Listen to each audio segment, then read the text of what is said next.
சேலம் குரங்குச்சாவடி பகுதியில் சேலத்திற்கு வருகை புரிந்த மறைந்த தேமுதிக தலைவர் கேப்டன் விஜயகாந்த் அவரது மகன் விஜய பிரபாகரன். சேலம் தேமுதிக சார்பில் உற்சாக வரவேற்பு.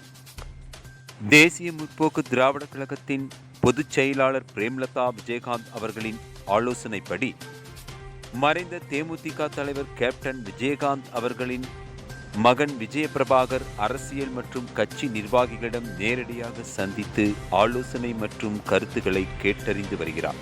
இந்த நிலையில் கரூரில் நடைபெறும் தேமுதிக நிர்வாகி இல்ல நிகழ்ச்சியில் பங்கேற்பதற்காக வருகை புரிந்த தேமுதிக தலைவர் விஜயகாந்த் மகன் விஜயபிரபாகர் கரூர் செல்வதற்கு முன்பு சேலத்திற்கு வருகை புரிந்தார். அப்போது சேலம் ஒருங்கிணைந்த மாவட்டம் சார்பில் விஜயபிரபாகருக்கு உற்சாக வரவேற்பு அளிக்கப்பட்டது.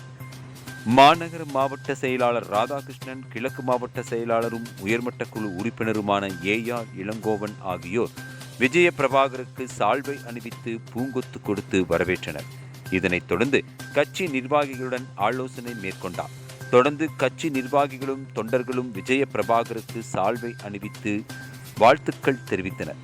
வந்திருந்த அனைத்து நிர்வாகிகளுடனும் தொண்டர்களுடனும் விஜய பிரபாகர் புகைப்படம் எடுத்துக்கொண்டு மகிழ்ச்சியை வெளிப்படுத்தினார். இதனைத் தொடர்ந்து கரூரில் நடைபெறும் நிகழ்ச்சிக்கு பங்கேற்பதற்காக கார் மூலம் கரூருக்கு புறப்பட்டார் விஜய பிரபாகர்.